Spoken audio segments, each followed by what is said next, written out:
अजी देखें, मुल्क भर की तरह हाफजाबाद में मार्का हक के सिलसिला में रैलियों का इनकाद किया जा रहा है। हाफजाबाद में आज मेरे साथ डिस्ट्रिक्ट प्रेस क्लब के सदर मौजूद हैं। आइए इनसे जानते हैं कि वो क्या बताएंगे मार्का हक के सिलसिला में। जी सर, अस्सलाम वालेकुम। वालेकुम अस्सलाम। सर कैसे हैं आप? अल्हम्दुलिल्लाह बिल्कुल। सर क्या बताएंगे जो मार्का हक के सिलसिला में पाकिस्तान में रैलियों का इनकाद किया जा रहा है, आज एक साल कंप्लीट हो गया, उसके बारे में ज़रा रोशनी डालें क्योंकि आप सीनियर जर्नलिस्ट हैं और सदर हैं डिस्ट्रिक्ट प्रेस क्लब हाफजाबाद के। जी बहुत शुक्रिया। मैं सबसे पहले तो वक्त न्यूज़ चैनल का शुक्रगुजार हूँ जिन्होंने ये मौका फराहम किया। तो आज से एक साल कबल पाकिस्तान आर्मी ने सैयद आसम मुनीर फील्ड मार्शल उनकी क़यादत में जो इंडिया का गरूर खाक में मलाया, इंडिया को जिस अंदाज से धूल चटाई और ख़ास तौर पर पाकिस्तान के शाहीनों ने, पाकिस्तानी फ़ज़ाइया ने इंडिया में जो तबाही फैलाई, आज मैं समझता हूँ कि उस एक वक़ुआ के बाद, उस वाक़या के बाद पूरी दुनिया में पाकिस्तान इज़्ज़त के साथ, फ़ख्र के साथ जी रहा है और पाकिस्तानियों की बैरून मुल्क भी इज़्ज़त में इजाफा हुआ है।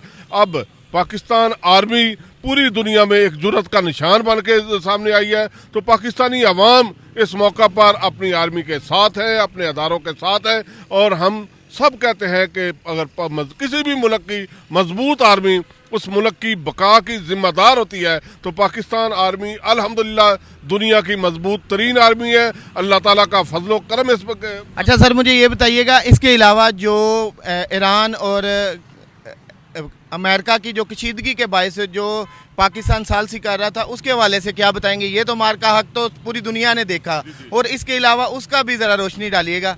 जी यही मार्का हक एक बेस बना पूरी दुनिया में पाकिस्तान की जुर्रत की, पाकिस्तान के बुलंदी का एक इस्तारा बना।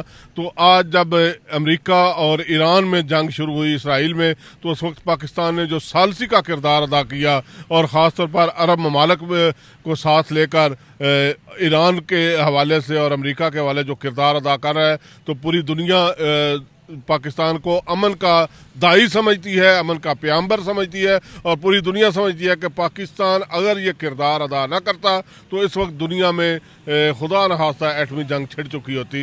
ये पाकिस्तान की कोशिश, पाकिस्तान की हिकमत अमली और पाकिस्तान की हिम्मत है और इनकी जिस अंदाज से पाकिस्तान की क़यादत ने, लीडरशिप ने और ख़ास तौर पर आर्मी चीफ सैयद आसम मुनीर ने किरदार अदा किया, काबिल सद तहसीन है। जैसा कि आपने सदर डिस्ट्रिक्ट प्रेस क्लब हाफजाबाद की बात सुनी, इनका यही कहना है कि पाकिस्तान पूरी दुनिया में अपना मुकाम और नाम रखता है। जी।